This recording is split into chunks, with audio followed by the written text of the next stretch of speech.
How are you 5 people doing tonight? All right. I have done comedy in front of fewer people, just to let you know. So, do you ever have this happen? You're at the supermarket and you forget which one you're in. It's an eerie feeling. Not exactly Twilight Zone eerie, but somewhat eerie nonetheless. I mean, maybe instead of hearing the narrative voice of Rod Serling, you hear Tom Carvel. He was a middle-aged man looking for a cookie puss for his wife's anniversary. Couldn't remember which store coupon to use to get the 10% discount. There's a signpost up ahead. It's the frozen zone. You know, there's really no way to get help when something like this happens without sounding totally inane. I've tried.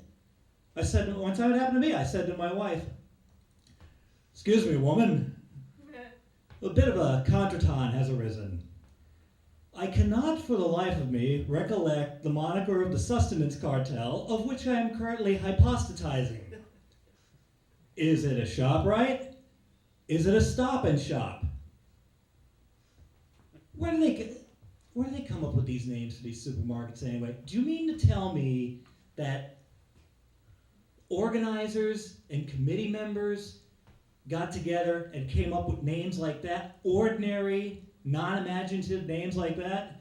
Yes, we are the ad hoc committee of incredibly important people that come up with phenomenal ideas.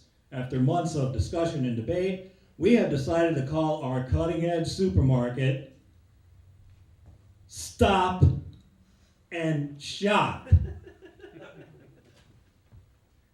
And Ernie here has an action plan. Go ahead, Ernie. Yeah, we're going to name the pharmacy department the pharmacy department. Way to go, Ernie. That way we can solidify our mission statement and improve lives.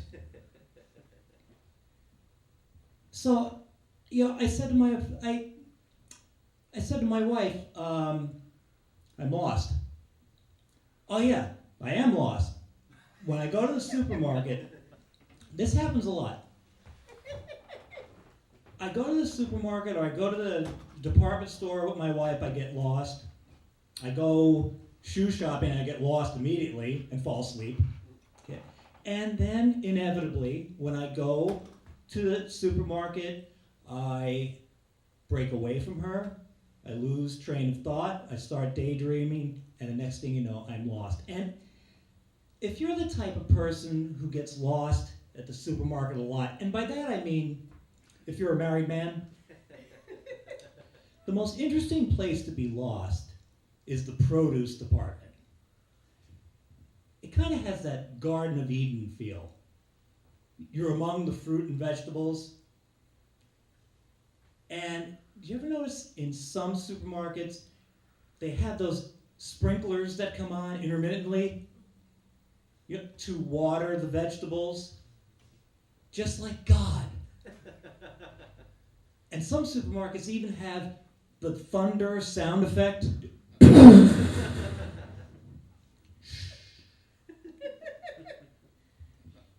Take a look at that.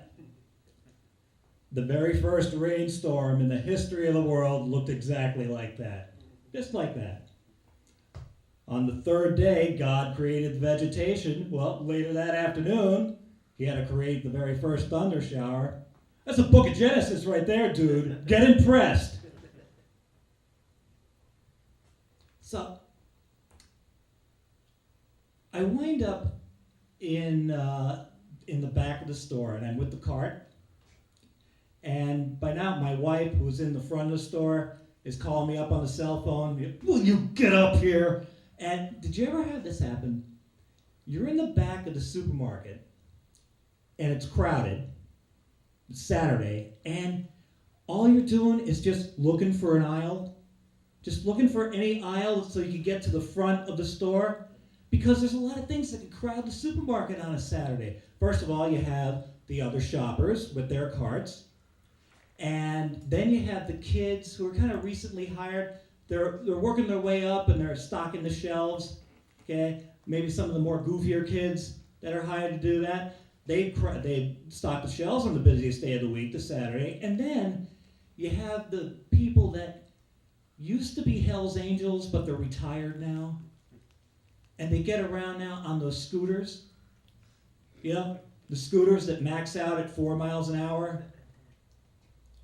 Heavy metal thunder.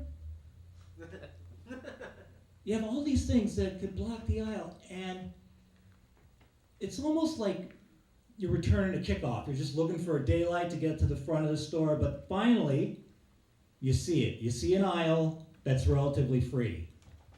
And you start up it. The only thing you see is maybe one kid stocking the shelves. And but you know you better be fast. You go up the aisle, so you're running up the aisle. Flame is coming from the wheel of the cart. And just when you think you're going to make it, just when you think you're free, you look up and you notice that the kid they've hired has headphones on, listening to music, and he's stocking the shelves as if he's a direct descendant of Joe Cocker.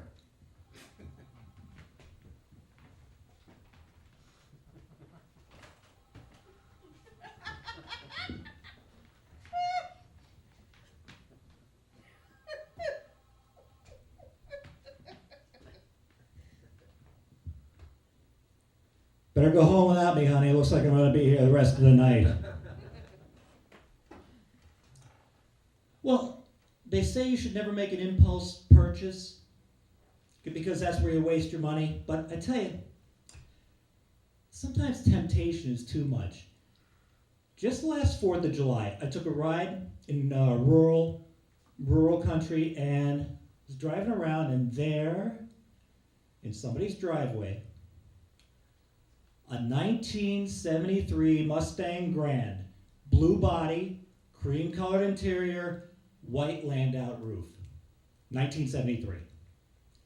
And I got to give the owners credit. In all of the windows, they put a for sale sign. And I want to tell you something. Those for sale signs were beauties. They were black. Red letters outlined in white with like a drop shadow effect. And in the corner of each for sale sign, there was a lucky green shamrock. I took one look at those for sale signs and I knew I had to have them. So I called up the owner. A guy answered. I identified myself. I said, the bad news is I'm not interested in the car. The good news is I would like those 4 for sale signs. Are they for sale? Guy said, well, I don't know. What is it that you're selling? I said, I don't know. But if I were going to sell something, I want to advertise it with those black, red, white, and green for sale signs. So if you're willing to sell them to me, or if you have any extra, I'd be more than willing to take them off your hands, my friend. The guy said, well, let me get my wife. So wife comes on the phone. I identified myself. And I said, look, I was just having a bit of a chin wag with your husband.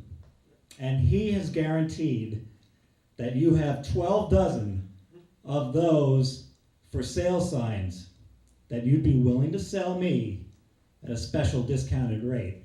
Or, to put it another way, you have 144 4-colored for sale signs for sale that are on sale that are exactly the same as the 4 for sale signs I saw in your Ford on the 4th.